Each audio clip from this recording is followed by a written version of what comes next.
Welcome. This is the Dad Trap Podcast, and we're back. We're back. We're back. That felt a little like Casey Kasem right there. Well, this is Dad Trap Podcast. We're in studio. We're in Cultura Media House. I'm excited.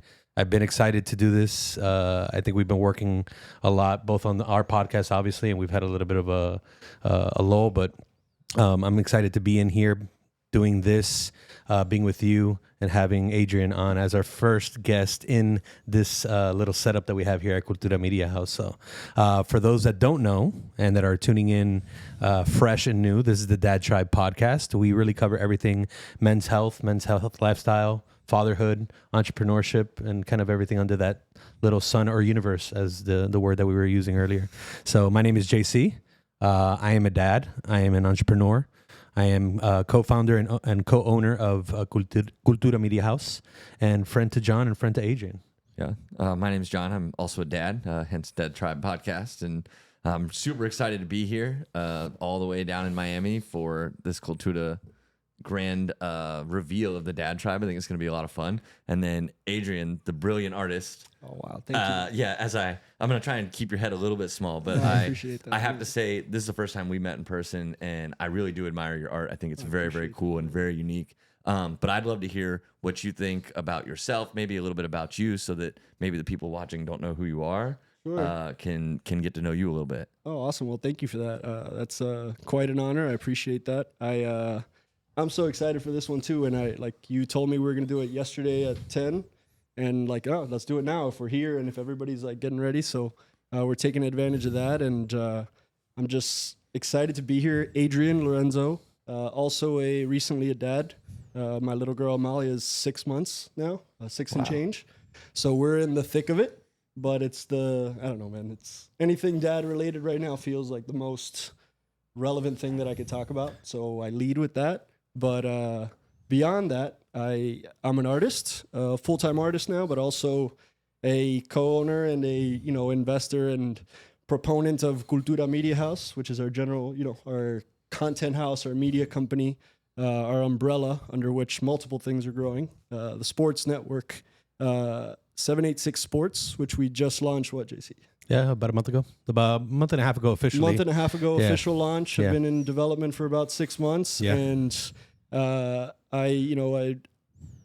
help lead the efforts to keep growing in that direction, and that's been honestly one of the more rewarding things business-wise that's been going on. That's been taking me away from a lot of art-related things, but I'm glad we're here during this time during Basel because the art comes right back into focus. So.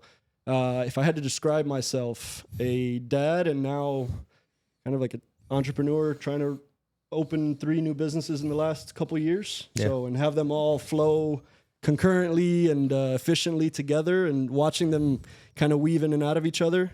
It's been quite the year. Yeah, it's been quite the year, especially in the last 6 to 8 months, but that coincides with Cultura. Yeah. How I meet you, JC, and that's why I'm excited to do this podcast. It's a pleasure to meet you, but more like whatever I can do to support what you're doing and what we're doing together. Sure. I'm here for it, man. So if I could help, great. Yeah, man, and that's actually that's a good segue into one of the first questions I wanted to ask you, because I met you, or we've met each other, and you just became a father, like you said, and I met you in that journey. I don't know you previously, and so I want a little bit of a chapter before this chapter that I entered, and how you got here. All right, we've talked about it. We've had some lunches, and obviously we've gotten to know each other. But what was your lead up to here, and how's your life right now? Like, what is that? Day to day, you say you're weaving things through. Like, what's that day to day? Being a father, being obviously an artist, but also now co-owner of this company. We're doing 1,000 things at the same time. Yeah. Where we have like you said, we have our sports network. We've got a podcast network. We've got Cultura TV. There's a lot of things going on. Yep. How are you balancing that out? Because one of the kind of key points of this whole podcast is that balance as a father. Sure. I think obviously historically, for very good reasons, there's been a lot of information on how mothers balanced lives, obviously for very good reason. But I think one of the things that we're very proud of is like, men balance it too, fathers balance it too. There's a lot of balancing to do, especially modern men, right? Like we're so tied into our families, and not that other generations weren't, but I feel like millennials in general are just so active on a day-to-day basis in their kids' lives. How are you balancing that right now? And again, the prequel to that question is the chapter before. Like, how do we get here? Sure. So you can make the argument that I'm not balancing it. I think there's an argument to be made that I'm not.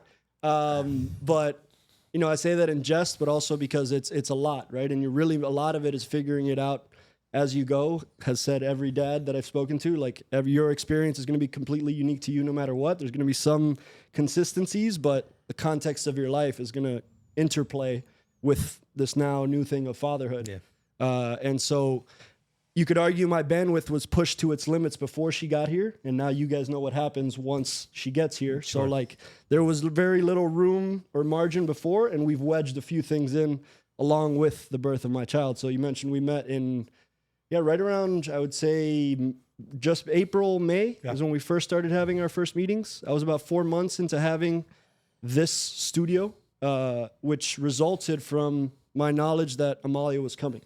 So before, everything you see in here was stacked everywhere in my house in exactly the way you think, like all the hallways, every room. Wow. The back room was just storage, was officially storage actually, just like, as we were doing our business plan and like square footage of our house and things like that to figure out how do we run our business out of our house, because that's what we were doing. But it was only this in art. And thankfully my wife, Amanda, who you've met, she's awesome, and she's an equal partner in the Designed by Adrian Lorenzo business. So she's the business and admin side for the most part to that. But at the time, it was all together in the house. So kudos to her for putting up with that, first of all. Yeah. And that was my first thought. Right. The house looks a lot different now. For sure. As we welcome a child, because that wasn't a good environment for a child. Like alcohol-based paints and like markers, and it's just not super welcoming for a child. And so I knew I had to get out ahead of that. And as I did that, I had always had this idea to just build a place where people can gravitate to creatively, because I felt like it never existed. I had to build it because I felt it didn't exist, right? Like, and I didn't know what it was exactly. I just knew I need a space and I need to create and do my work. And I work at scale, so everything is big.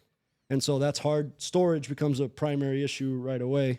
And then thanks to a very good friend, actually, Mark's brother, Chris Altieri, his wife was working at the company that was moving out of this place.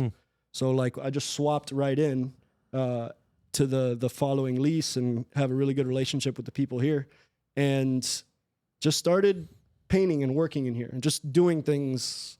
The first murals in here were bad, and like everything was just like blank and rough. Which you got to show him pictures of when you first moved the in progression here. That's crazy. The progression is interesting. But I think that like that ties into almost starting anything new, right? You got to start out and be bad first, and you got to be okay to fail and be bad. And I think that that's part of the whole entrepreneurial spirit, but it also carries over into dad life. You're not going to perfect it on the first try. No. You're going to fuck up. You're going to almost drop your kid. You're going to have those moments that are scary and be like, am I cut out for this? Yeah. But like, I think it's cool that like you had kind of a test run of that by having this space. And now you can kind of parlay those learnings into this next chapter of your life. I never quite made that connection myself, but now that you say it, it makes some sense. That's why I'm the connections guy. I take his ramblings and I put them into concise thoughts, and then I spit them back out at him, and he goes, "Oh shit!" Very cool. All right, so you have this space. You're here. You're throwing stuff at the wall. It wasn't good. What happens next? The business was going good. Like the work that I would actually put out for sale and transact, I thought was high level. But like behind the scenes, it was just kind of like just me in here. And my wife was getting more and more progressively pregnant, and to the point of giving birth to where progressively pregnant, more progressively, right? Like it's a progression. It gets harder, worse. Like, I just never heard it that way. She gets more progressively pregnant. Done. Or as Amalia gets closer to getting here, her access to her, which was a foundational pillar of the business, if not more important than the things I was drawing at certain points, transacting, making the transaction. Equally important, establishing the relationship, following up, things like that. Things that I am admittedly now bad at. In my previous job, I had to be hyper good at that. But being an artist is kind of connected to me not disassociating, because I'm very much still involved in baseball. That's the third business. But like not intentionally not wanting to operate at a level where my inbox was the first thing I was concerned about every day. And it just like put me in a place, and I was managing so many people that I felt like a large responsibility. And so being an artist is a correction to that, or at least an attempted one. But the irony is we've stacked a bunch of other things on top. But my point is that Amanda did a lot of that, right? And as Amalia's been around, that's just, rightfully dominated everybody's time, including my own. And so trying to now integrate this free-flowing style of operation that I've always gone by, now with like an entity that like, no, you can't operate like that now. You have to have a routine. You have to have a schedule. You have to have structure. You can't just dick around at the studio all day. Like when you're here, that's why you see me moving and going and never sitting. I feel if I'm here and sitting, something's wrong. It's kind of like my dad. Like his business, he's never sitting doing. He's just like going from site to site and that's me too. I see it in him. But that whole thing just expanded, or I guess where we were at is integrating the life, right? But you're asking me about like the sequence of events here and how they all connect. The important thing that happened was you guys, right? Was people started showing up, and I was feeling very like isolated in here, just kind of working in like a cave, just making cool stuff and putting things around a cool place. When you guys first got here, it was like just a cool space. You're making cool stuff, but not cool shit. But by myself too. And when I first started this art journey, it was a lot more selfish. Admittedly, it was a lot more like, how can I get my art out there, sell my art? And it was ironic that the moment I let go of the reins and let more people in here, I took off creatively too. It's kind of how that worked. You like freed up that part of your brain, basically. For sure. Yeah. Or opened, like stopped being so like, how can I help me? And then being interested in what I was good at as a baseball executive, which was helping sign and grow players. If I looked at artists in the same way and other artists, and I know collaboration gets you there, right? I just started to be more open to bringing people into the circle. Mark was one of those first people. And actually, Mark came to me so we could film something, because I wasn't doing any content, barely any. I was just operating as an artist and making paintings, but not making a concerted effort to like be out there in the world marketing myself. Which ironically enough, he was there the first day that we met. Yeah. Mark was there. Yeah. And I'll never forget that, because I went to school with his brother. And I played baseball with his brother. Exactly. Yeah. And he was right next to you the whole time. And you think about that as like, wow, how crazy is that the first day that we met, he was there, and then he ends up being a big part of what we're doing. So and remains one. So, and I also don't think producing people, right now. Yeah, Mark. Shout out, Mark. What's up? What's up? No, but like those people need to be recognized, because like your attempt to bring me out of my shell with our conversations, creatively speaking about what might be possible, how to shoot it, a thing I wasn't aware of. The camera and the other side of the camera was something I had very little engagement with, which I now love about this. The behind the scenes, us scrambling to find the cable that we can't find. Like I get a kick out of that. Like, okay, cool. This is what this is. But Mark being in here, thinking about making cool reels and videos to get the art out there. On that first or second day that we actually sat there to stage the place, Zaya, who I had a previous, collaboration with, multiple actually, brought Roby to come and just talk. And actually, Mark and I want to find that footage again, because I think Roby also sitting here watching. Roby also sitting here, and that's why I get reminded now as we're going through it, because that day we were talking about I think we were talking about the Marlins, and I was like going on, like I had just like detached, and I felt the frustration of somebody who's like, hey, you're a Marlins fan and you hate this. Why do you still hate this? Yes. Right? Even though you love it. Yes. Like, and it's a love-hate thing, obviously, with them. But at that moment, I was like animated, and that's the day that you guys were there. And it's interesting where we ended up now, knowing that it was just a couple creatives gathering, talking, to then he has whatever conversation he next has with you, so that the next meeting it was like 15 people in there. Yeah. With an intention of like, we were talking about the Marlins, right? We got there to talk about the we did, and then we derailed a little bit onto other subjects, and I knew I immediately wanted to talk to Robbie. Well, it depends. Depends. Depends on the day. On the day. About Cuba related stuff. Yes, because I had correct. seen what he was working on, and I'm like huge. I've grown to be an even bigger fan now, but I was already like from Amparo and like shout out the Amparo experience because that 100% connected me to these people in a way that was like, and then his ability to parlay that into the walls of ears and what he did on his, I mean, just incredible. Yeah, for sure. Which not because you're sitting here, but no, but it's interesting the role of like, okay, Mark and I wanted to make stuff, and then Roby comes around with like now you engage with somebody who actually makes stuff too. And then the network started to grow. And then back to that meeting that we had, which was a very different meeting than what the company ended up being. Yeah. But just the idea that creatives can get in a room and try to figure out, like, what do we want to make? What are we passionate about? Yeah. And can we pull this off? And then you start seeing like, oh, this guy does this guy does that. And then the way the group condensed even further. Yeah. And it's not, to exclude anybody, but just like people gravitated towards each other that, we caught wind of something or we caught something. And that's in large part because of you. I appreciate that. Because like I say a creative, but you got to be fucking grounded to reality. Sometimes artists and creatives can just just float away and you have to be tethered to some kind of reality. And not that that's what you are exclusively, but like you got to feel like this thing's going to make money. Mm-hmm. You got to feel like, I can't be an artist just for the purity of the art. Correct. I'm way more of a capitalist than that. Yeah.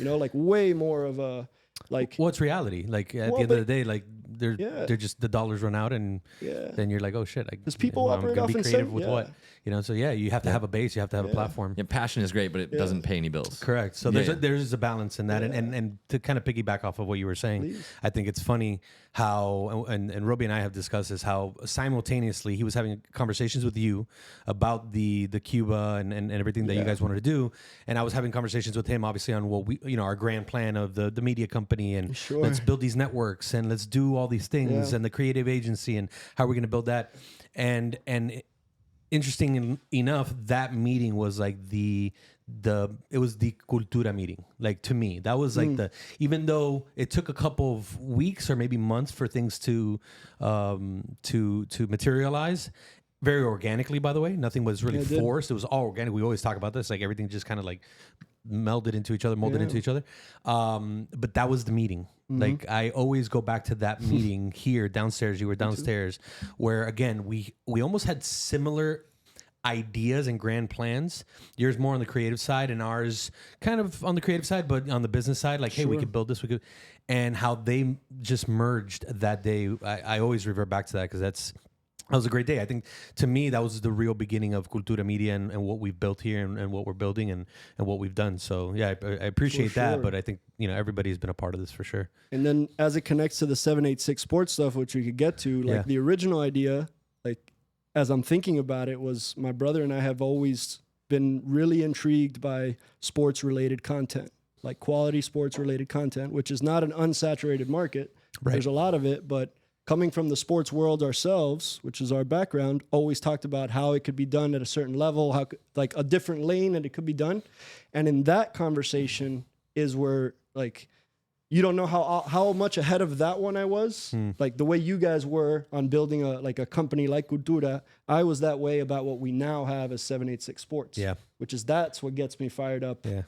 In conjunction with Cultura, but just to let you know that like that, the reason that has gone is because there was years of talking and dreaming with my brother about this very thing. So like now you're here and it just goes and you're like, we met at the Ale House for that meeting. The Ale House, you guys, that's right. And I'll never forget that meeting either. Right? Yeah, because that was like the inception. Yeah, that was the inception of what is today 786 Sports, and kind of like our Diaz Jr. was there, Roby was there, and your brother was there. Yeah, crazy. We kind of derailed, but that was. Welcome to the Dad Tribe podcast. So I'm gonna bring us all back in, and that was great because I didn't know any of that. That was so.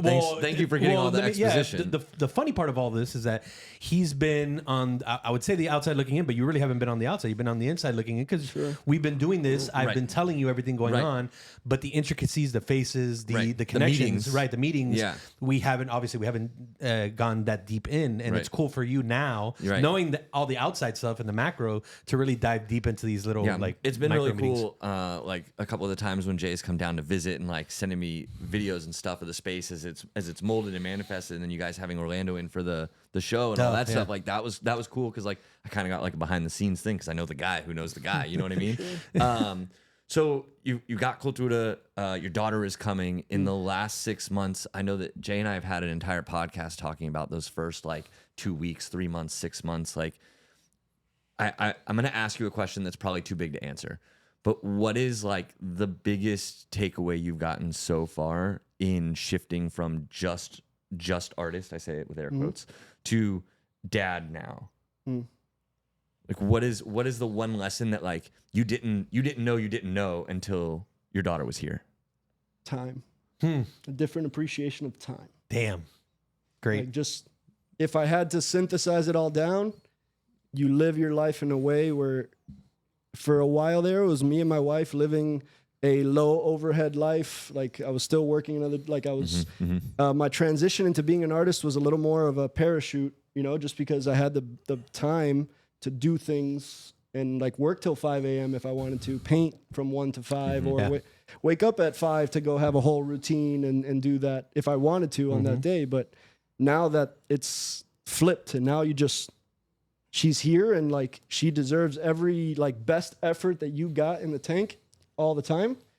Like time becomes different. So I now have to really budget my time well, which was never a strength. So I'm all of a sudden in this, I used to like make it happen on the fly and kind of everything, but I was organized enough to keep it all in a reasonable range. Organized enough. That's the key word. Right. I'm the same way. But the stakes are higher now. Yeah, absolutely.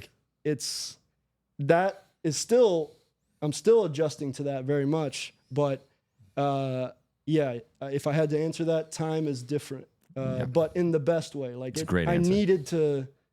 I needed to cut out that part, right? Like the I guess fucking around part, if there was. I didn't think there was much, but like whatever was left of it, it has to be. Yeah, you don't realize actually how much you find it, how much time you're losing, how much time you're just eating shit, and it's not that, but it is at the end of the day. Like when you have somebody that's depending on you, and you're, and you want to dedicate that time to them, you're like, oh shit, like it becomes that whole quadrant thing we've talked about. Is it urgent? Is it important? Is it both? Is it not? Like, and it's like, well, my daughter's always important, and I want to be with her, so that makes it urgent. So that becomes number one priority, and I'm sure it's the same way for you.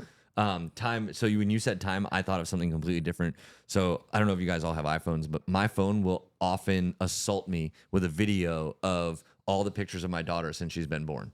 Right. So like just the other day, I like open up the Photos app and it like plays it with this moody music it's all like, and so I'm like looking at it. It's like newborn to 2 months to 3 months to 6 months to insane.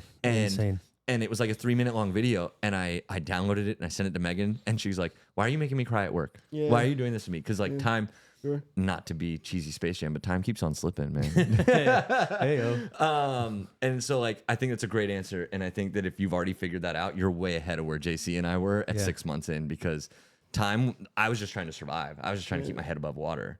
And so, like, if you've already got that figured out, you're doing great. Figured out would be very generous. Well, if you've already got that lesson in your head, you're doing great. Right, but it's a lesson that, like, my previous self, who is, like, trying to, like, rear its head around to, like, hey, this is where you make your best art, you know, when you're in your free-flowing, like, space. And that's tempting, but, like, again, the stakes are different. So you have to make... I want to make the binary decision to just choose to be the better dad if I can be, right? Yeah. I'm just going to default to that. But it's extra now. Everything is extra important. Everything, like my focus and where I spend my time is at a premium, and I need to operate that way with so many other things going on. Yeah. But if I can answer in a way that's actually more connected, I was out in front of this a while ago. I knew my baseball career, the way I was living it and doing it, could not sustain or survive fatherhood, in my opinion. And a lot of guys do. Me, the way I felt, I was giving being an artist and doing my job, but especially just doing the job of your feet needing to be on a plane and going to watch players and going to like have that be your default mode of operation. Time. That's all time away. I was like, people don't realize how much that scared me. The fact that I wouldn't have that time in my control just by working for a team and a company that you have to, you know, as much as I controlled my schedule, you still have to put in the days and time. And a lot of that was hard travel to Latin America, you know, and that I was really scared of the idea of not being able to wake up with my daughter and go to bed to my daughter. And, you know, a lot of people have to travel for a living and they figure it out. For me, that's what I only did for like 12 years. Like I traveled for a living, basically, to look for baseball players if I synthesized it all down. And so it's connected to this because like I saw that life coming if I wanted to keep going in that direction, right? It could barely allow me to also be an artist, much less an artist and a father. And so I was just like projecting, scouting out like what's coming in the future. And I knew I needed to make an intentional shift. Now that intentional shift has come with, you know, you get comfortable operating at a comfortable salary on the 1st and 15th with the best benefits and all that. And then you think you're going to sidestep into this new thing and just run at the same speed. But it's more complex than that. And then so crawling and falling down. Yeah, really dusting yourself off. Yeah. Identifying that as like leaving baseball as something I needed to do was kind of heartbreaking in a way and kind of like, oh, I chased this thing as hard as I could, but now I know it's not where my energy wants to be. Yeah. For whatever reason. I say that as I'm working in baseball still. Like almost everything we do is baseball. But the way that you want to do it, and you forged that. I think, and to me, that's so important. Like it's such a great lesson for everybody, for your daughter. Like you've forged that lifestyle that you want and that you know is healthy for your, like you're building a family here too, dude. Like think about that. Like not only you're building your own family, like everything that here in Cultura, you're building another family here. Like look at even the sponsors that we have, like La Rubia, La Rubia is a buddy, like somebody that's been close to you for a long time, and now they want to be part of what we're doing and part of this podcast, part of everything that we're doing here. And shout out to La Rubia, by the way. Shout out to La Rubia. Cheers. Yeah. Cheers. Sorry. Shout out to Pedro La Rubia. Well, he goes by Pedro now, but I knew him as Peter when we were, you know, at Belen together, going to high school together. He was one of the people, like, you know, when you're first starting to go out and you're like, you know, like you have a group of friends that you go out with to these little quinces and all the parties in Miami. Yeah. Peter was in that group. That's funny. All the quinces I went to, all the quinces that John went to. But you know what I'm talking about. I get the sentiment you're going for. It's just there's your introduction to social in your part of the country. You're good. Please continue. I didn't mean to interrupt with the. So that's the context. We go to high school together, but then we didn't really connect too much after high school until I started to become an artist again. And him, who was connected to Vesa Sur beer at the time, was one of the ones that gave me my first opportunities as an artist. Like paid opportunities, not just like, hey, we expect you to come and do some stuff. Like, hey, I want to support you. I see you're an artist. We run a brewery. Let's do something together. And I really can't overstate the importance of those people. The first ones. Like that's cool. I see Zaya as that too. And Rockwell, like, you know, gave first opportunities. And so like that part really, I don't know. It's those people need to be recognized in my opinion. Amen, man. Amen. Yeah. Obviously, we appreciate they're supporting this. They're supporting what we're doing, and it's actually a really good beer. You like it? Yeah. No, you're not a beer drinker. I'm not even a beer drinker, and you guys are like, "Want to have one?" I was like, "Sure, I'll try it." And I cracked it open, and it's delicious. Honestly, better than the beer is you pronouncing La Rubia. Yeah, I'm not going to do that on the podcast. It's only on your phone. Right. You can get that clip, Mark. You can get that clip and put it in here if you want, but I'm not going to say it again. But yeah, man. So that to start as like the relationship that you had with somebody you were friends with before.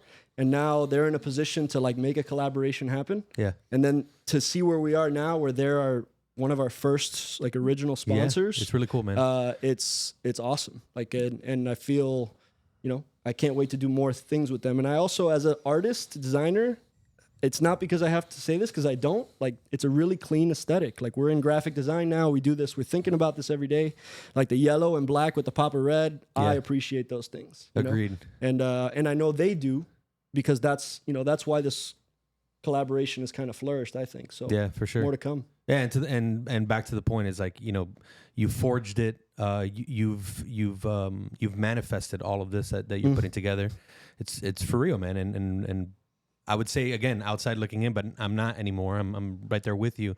Like, it's really cool, man. I really appreciate seeing that from you, and it's really cool to see you've forged. Everything that's going on here is partly because you've manifested that, and you're building that family, both in your home but also here. Everything's being built. So cheers to you, man. Thank you, man. Absolutely. If all that comes out of that is that people understand that, like, your vision and your thought has to lead the action, right? And if it does, then you have a path, right? Like, yes. But it has to exist here before it can actually. Like, I get chills talking about it because I'm sitting in it now, talking to you guys, and it's like. Yeah. This was an idea here for so long, but and even like a lot more of the idea was more things I wanted to do. But I go back to when you open it to other people, new interests emerge, and now this is better. Yeah. This is way better with better projection too and viability, like business wise. Yeah. And to piggyback off of that, I'm gonna kind of push back on that a little bit. It's not just up here, because what is going on here, what is going on with our podcast, what's gone on with most of our careers is, and everything we're building here is, yes, it is an idea, 100%, and you have to manifest it in your head, but you got to do the damn thing. You got to take the action. You got to do the damn thing. And that's true. How many people have ideas? There's everybody has 1,000 ideas. We were just talking about that. How many people had the Uber idea before Uber? I'm sure 1,000 people were just like, oh shit, it would be really cool if there was an app that I can call a taxi. But there was a group of people, or one person, or a few people that were like, you know what? No, fuck that, man. We're going to do it. Yep. We're going to create this. We're going to get funding, and we're going to create this. And I think to push back on that a little bit is, yes, 100% it lives up here, and you manifest it. But the manifestation needs to be action, and you need to put that into action. And you have. We have. Right. And I think that's so important for people, because immediate action. Yeah. Exactly. Well, especially for creatives and artists, because I don't know about you. I identify kind of somewhere, straddling the fence. I think it's funny that I'm sitting in between you guys. Like, you're very much the business guy, you're very much the creative, and like, I'm very much in the creative sense. Is like, I'll have an idea, but if I don't take immediate action on it, the odds of it happening as each day passes goes down and down and down. So as creatives, like, when we have these ideas, we got to take that action and do it. And in business, it's important to strike while the iron's hot, right? And just do it when it's the best time. Yes. But write it down is important. Yeah. In my opinion. So write it down is I'm like, with that 100%. That's like the first thing, and I'll bet Robbie's nodding along here, like the writing, the actual physical, whether it's on an iPad or like something about that, speaking it or like putting it out there, followed by that immediate action in that direction. Now you're cooking. Yeah. Says the guy with a bookcase full of journals of too many ideas. So we can get to that side of it when you get to too many just ideas without those actions, or you run out of bandwidth for those actions. But that would have been my next, like, kind of my follow up to that, about the action beyond the vision. Yeah. But I guess what I was trying to say was about, if there are younger kids or younger artists, like, don't be afraid to do the visioning and the dreaming. Don't think it's like all for naught, but note take it, register it somewhere. No thought's too big. So that you can take the action on it. And take like an efficient action plan to it, not just like take action. Yeah. I mean, not only that, even in the small things, like how many times have you and I texted each other like, hey, I'm going to do this. And I'm telling you, because if I write it down on a piece of paper that no one else sees, I'm the only one to hold me accountable. But if I've got you, who I know is going to be like, hey, did you do that thing? Or did you start working on that project? How's that going? Yeah. You're more likely to get it going, So, and having that crew, like, you guys have this, like, and I've only been here a day, but you guys have this clear, cohesive unit in here that has the same vision. You're all marching towards the same path. And I think it's cool that Dad Tribe Aligns was such a cool group. 100%. But it's like, it's awesome that you have this crew. And I know that you know that. It's interesting the accountability that brings in a way, right? 100%. Like the accountability of, like, you respect the people that are in the circle and you respect their hustle. So, like, I laugh because right before we got on the show, we don't have to get into the specifics of the idea, but like I said, I'm telling Roby, like, yo, like, you can do this, like, we can do this, and like, and it's not deviating from anything that he would want to do. It just seems like a natural growth. And to me, that's to keep me accountable. He hears me say it, so that when you do it, you're like, yo, remember when we just like talked about this shit? And it just like we're doing now. Like, remember when we just talked about, was it 786 Sports? 786 Sorry, I don't want to mess it up. No.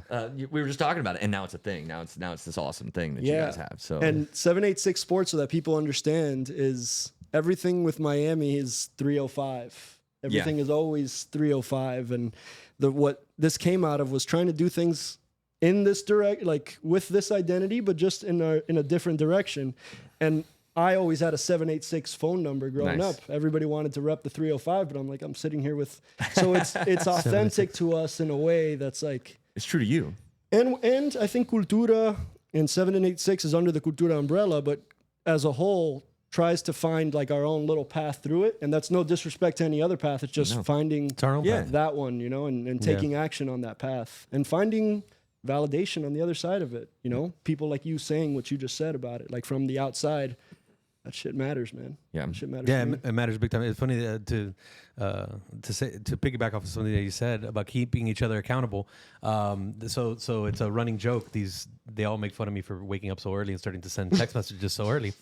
He started it. To be fair, it wasn't anybody else. But this is valid. I take it very. It's funny as fuck, obviously, but it's actually in some way started to keep me accountable. Like now I want to wake up in the morning because I know that you guys feel that way about me and it's like a thing.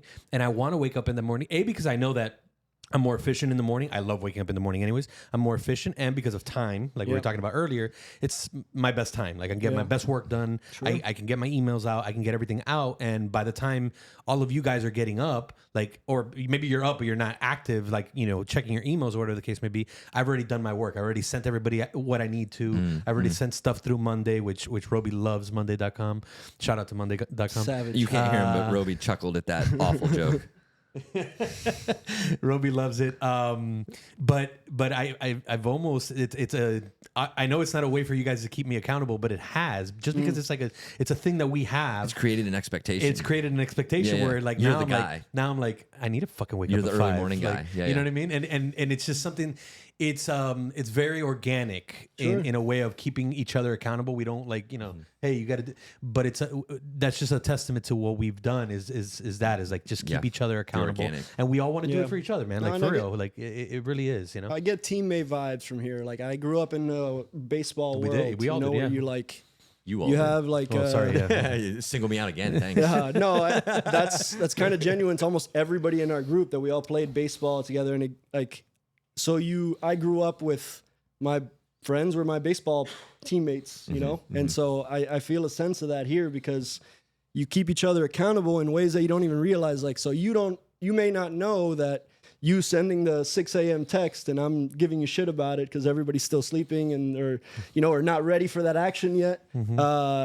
But I now know that if I am on that day, which I am often up at 5 and doing my thing, and like, I know I could lob an idea to you at that point 100%. And it'll be received, and it's not with like, you know, like we have that. And man, you go through that chat that we got in terms of like ways to suggestions and cool reels that are like not just cheese dick motivational, you know, but like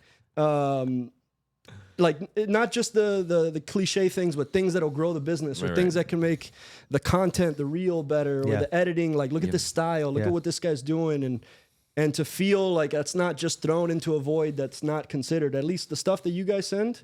I may not get to it at that point, but it's like influencing without a doubt is going into the paintings, the products. And all of us, like we all are back and forth on podcasts. Like I guarantee you now they're going to be sending shit like, oh, you guys should do this for the Dad Tribe podcast. We're all invested in each other 100%. For sure. And they'll send, you know, for other, like for Better Let Me Tell You, or for Marcela's podcast from someone who gets it. That's 100% a plug. Go watch Cultura Talks, subscribe here.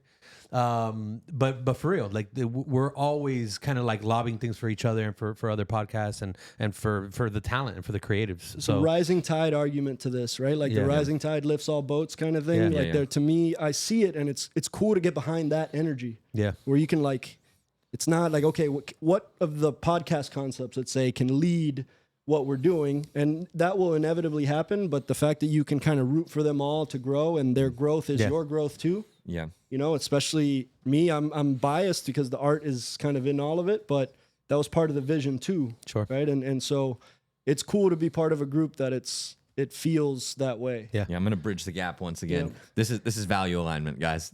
And that's what I've been hearing since you started talking is like, you're defining your values as a dad. You stopped doing a job that you were really good at with the cushy benefits and whatnot because you were worried you couldn't be the dad you wanted to be. You valued being a certain type of dad more than all that money, benefits, whatever. And the artist within you needed to get out. You valued that more than the travel to Latin America, all that other stuff. Sure. And it's the same thing with this team. You guys all value moving forward together more than standing out on your own. Like it's value alignment, and it's super important. We had a whole episode on core values, right? Did we? I don't even know if we posted that one, but we have a whole episode out there on core values and how important it is. And it's one of the things that, like, I stand by my core values, and I talk to people, I talk to my clients as a personal trainer almost weekly about, like, okay, well, is that something you believe you should do? Is that something you stand behind? Are you proud of that? Blah, blah, blah. And it starts to, like, create their own identity. And it's funny, I've had so many clients come to me and say they've graduated from me or they've been with me for a while, and they're like, I'm a completely different person than when I started here, and that is not what I came here for. Not that I knew of. And I think that you guys are going through a really intense time of defining your values, and you're finding the people who fit and the people who don't. You're finding the people who want it and the people who don't.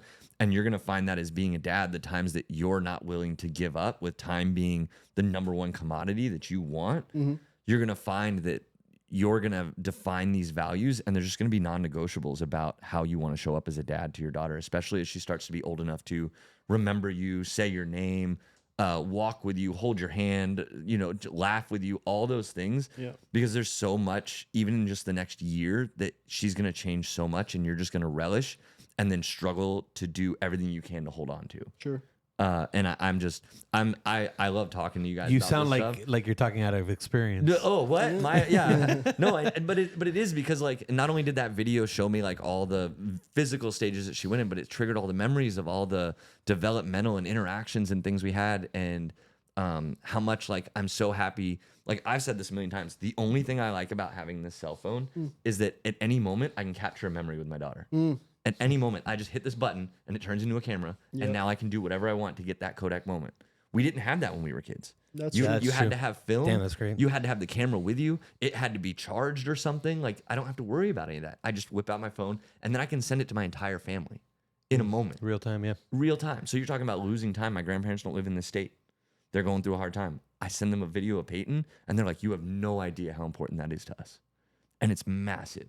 Like, I don't think that we can ever fathom the impact we have on those around us.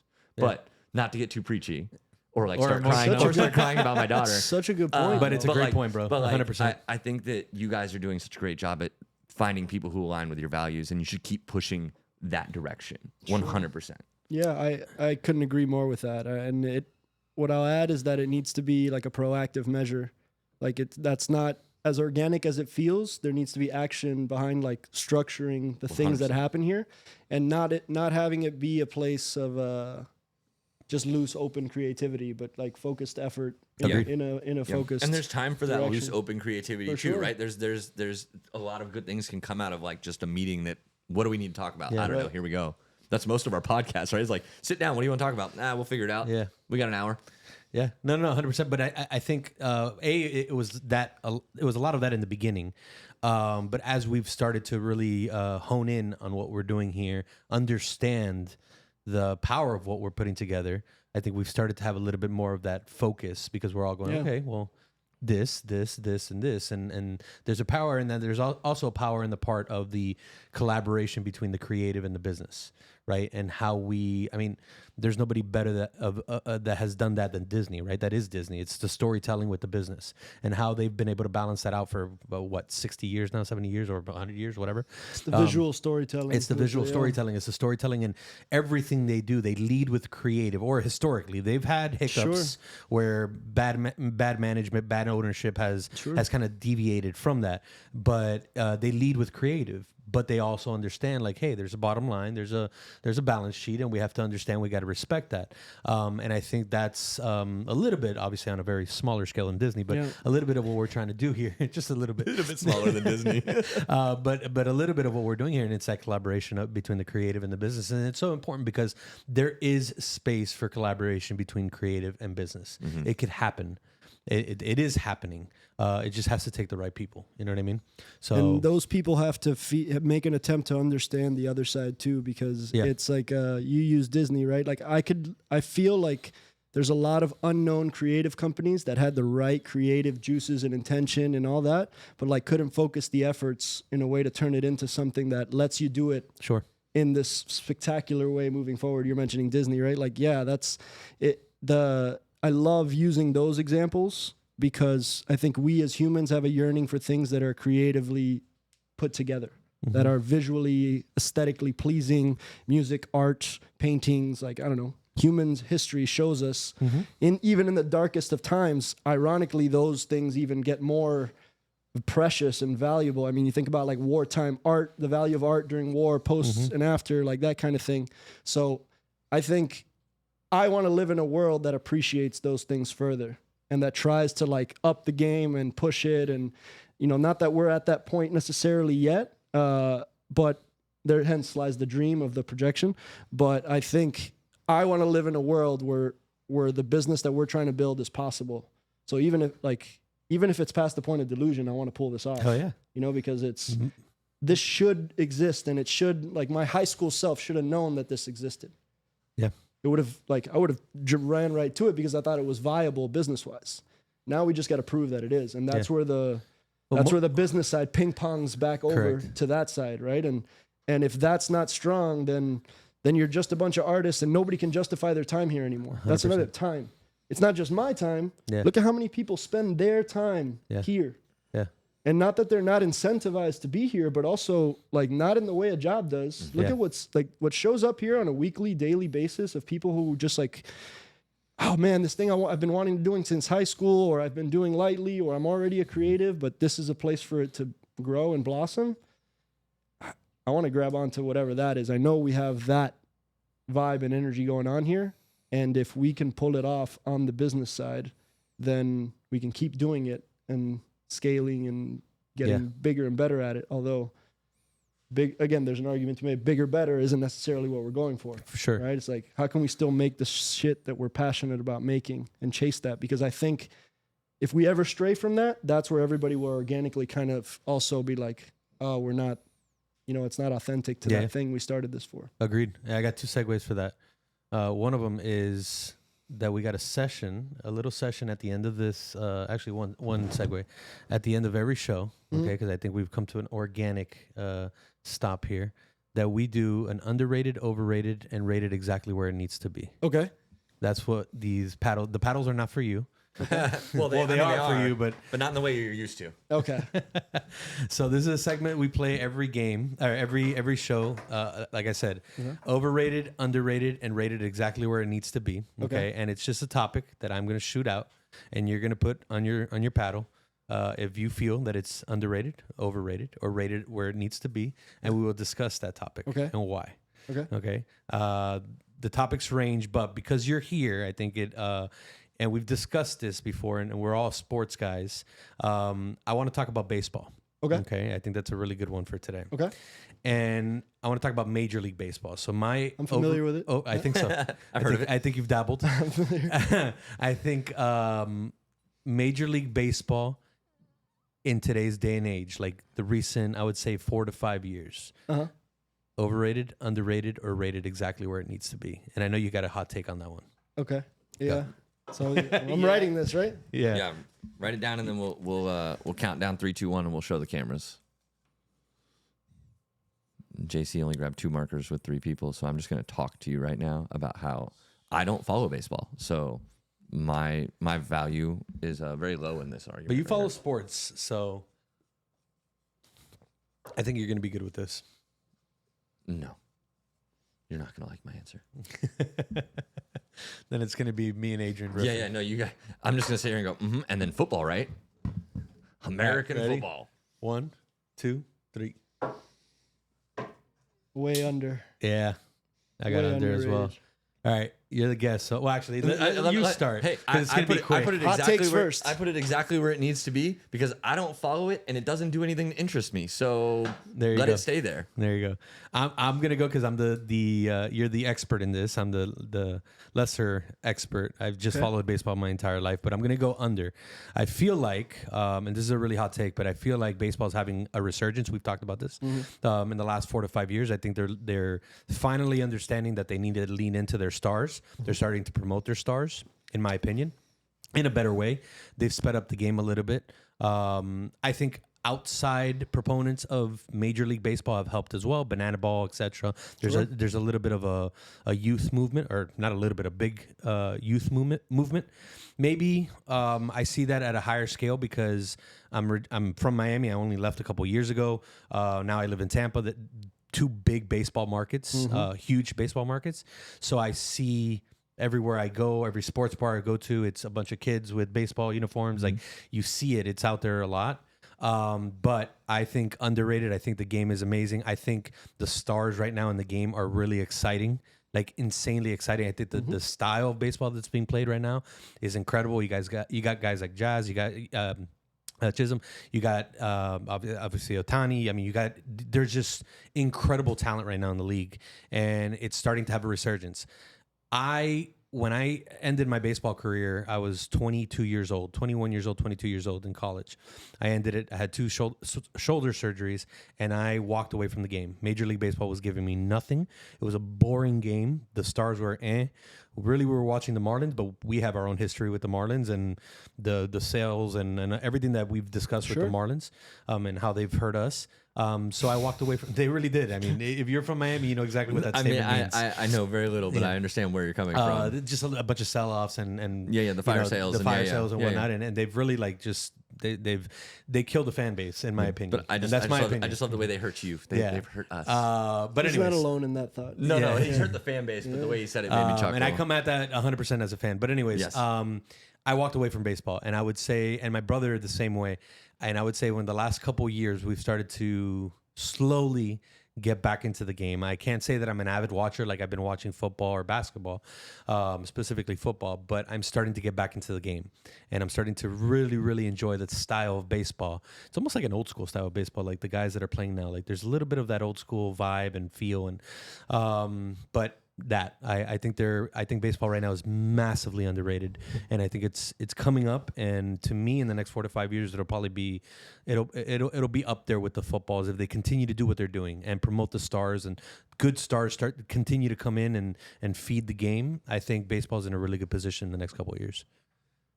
I think baseball's massively underrated, and all you need to do is take a different perspective than an American one to really appreciate it. Like so. Football has permeated American culture. American football has permeated American culture in a way that is just like we have a day of the week that is attributed to it, right? Like football is cool in American culture in all sorts of ways. And I love football as much, maybe not as much as anybody, but I love it. I'm not as engaged with it. But I think people don't realize like baseball is cool to Latin America and Asia the way football is cool to America, and those are massive populations. Yeah, those are huge like swaths of people, and they're part of the cultures of these countries. I mean, if you go to the Dominican Republic, Cuba, Venezuela, Mexico, even like huge fan base in Mexico. I mean, Japan is having its moments in baseball. Like right now, the best player in the world, arguably the history of the world, maybe in Ohtani. And like he's dominating the game, winning the MVPs, showing us something we've never seen before. Something we've never seen. And Japanese baseball is booming. Like the Dodgers are not giving that contract to him expecting baseball to like kind of fizzle. Yeah. They're projecting Asia is now an avid fan base for us, leading with Japan, but Korea plays a lot of baseball too. Korea is a massive country, diehard followings for baseball. Taiwan, similar. And then you pivot to the Latin American stuff. So baseball is here to stay, like without a doubt. And baseball hits nostalgia in a way that like, even if you don't associate with baseball, you don't follow it, I'll bet you can point to childhood memories of either the local baseball team or watching the Yankees or watching guaranteed Sandlot. Sandlot. Yeah, we've talked about Sandlot. Sandlot. 100%. The nostalgia Rookie factor, of the year. 100%. A rookie. We were talking about that today. You know, so we literally were. It's part of like Americana in a way I think people don't realize either. Like all sorts of people at all sorts of levels still have are Mets fans and like are, things at all levels. And even us, I'd argue what we all organized around here was about the Marlins and some sort of like nostalgia piece about the Marlins, because what you just said, a disconnected from baseball is a lot of people, but a lot of people are tied to it through their own childhoods. And I think baseball gets you on both sides, but my final argument will be the quality of the baseball is fucking through the roof right now. It's incredible. Like the physics of what's happening. It's incredible. In front of you. Yeah. Like it's never been harder to hit a baseball right now in the history I feel of like it. everybody's throwing 96, 97. Like everybody's pumping it. Yeah, you got a guy like Ohtani, Betts, Freeman, Soto. Like these guys are still doing their thing, even in the hardest of games. And hitting a baseball, it's the hardest thing in sports. Like I don't like to make universal statements like that because I think there's always like a harder thing to do, and I'm sure there'd be a good argument for it. But in the year 2024, when every pitcher is in either maximizing or attempting to maximize their tank, right? Their pitch package, their everything, right? You have to now on the other side of that, hitters are also upping their game to elite levels, and we're seeing a hybrid like Ohtani that's doing both, or we're seeing guys, young guys like Bobby Witt smash into the league and do things still. I think the product is the best it's ever been. People can argue about the rules. I like the rules. I like it. I like that a pitcher can't just like take his time and has to factor in the runner, and so does the catcher. And you have to move with the times, man. The times is people want to see the game be a little faster, and it's okay, right? And I think that's okay. I think we'll get to a point where season will have to condense to some degree, which ownership won't want to hear, but like 162 games is just like something people can't. It's crazy. It's long. That's like an older school way of looking at it, and it would involve a whole system change, but the system has changed for different ways. So season condensing, I think, would make it more relatable to people. And I think they're doing the watchability thing, the clock, things to speed it up. But at the end of the day, the talent and the human things happening on a baseball field, the physics of what a slider is doing in today's day and age, or Emmanuel Clase cutters that are 102 with movement, like Aroldis Chapman, this guy Ben Joyce throwing 105, 106, and we're just like the casual nature with which we treat 100 miles an hour now was treated in the 90s and 80s. Like it was like that's Nolan Ryan, and shout out to him and due credit. The game was good then too. I'd argue the game was also good in the 90s and 2000s, but different. Now, as a baseball scout, appreciator, and evaluator, this is by far the best game that this has ever seen. And you're totally inclusive of the world when you're doing it. So when you say you're the world champion in baseball, you are the world champion in baseball because it's the highest possible level this is played at with the best possible dudes from Tokyo, Cuba, like places where you can't even, it's hard. It's not incentivized to play, and they're making it to the big leagues and taking this thing to a level it's never been at. As a scout, you're scouting different. You're scouting things younger different too, so it's affecting the younger generations. Baseball, travel baseball, booming. I can imagine. Booming. Yeah. Like college baseball at its apex right now. Look at the college baseball rankings. Everybody was watching that. They had America to themselves. Like their timing, the College World Series has, and so I think it's way underrated because all the streams it's getting amateur talent, it's developing professional talent. So I'm a big proponent. I'm a little biased, but I'm also like, this is some of the best human performances we've ever seen, period. Yeah, no, I agree. Anything. I agree. Baseball right now is at a peak, and I think it's going to continue to increase and grow as, again, you get more talent. And I agree with you with the youth, man. I'm telling you, that was one of my points. Like, there's a big youth movement with baseball right now. Like, you see travel ball, you see, you can't go to a sports bar with not a bunch of kids just, and I know it's always been that way, but it feels more. There feels like a bigger rush right now with kids jumping into baseball. So I think every generation has this, like, oh, this generation is different or feels different. But we also, we spent every day at the ballpark. Yeah. Every day I imagine if you played baseball in Miami every single until day, you were 22 years old or kept playing until that age. I know you were at, Flagami on Saturdays or International Tuesdays, Fridays, and Sundays and played all the tournaments in between. So we live that life too. Yeah. Now it's just, now it's been corporatized in a way that it didn't feel that way when we were doing travel ball. It didn't feel so...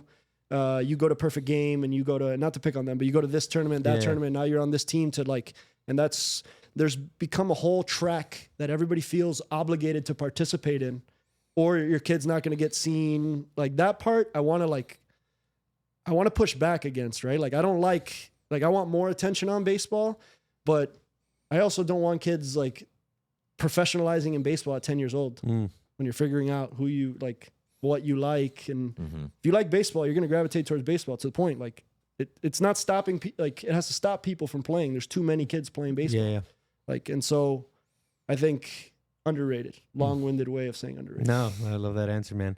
And I love having you on, man. I appreciate it. Thank you, bro. In your home, in our home, and what we've In our home, yeah, man. yeah, and what we started to build together, and with your art around here, it's really cool. John, always amazing, man. Appreciate coming up with me today, and we're gonna have a couple pods in the next couple days, and yeah, man. And I'm excited to bring the Cultura people on and have you meet everybody on the team and really start to merge our pod with Cultura Talks and everything that we're doing here, man. So yeah, man, it's been fun. It was awesome. Thanks for the time.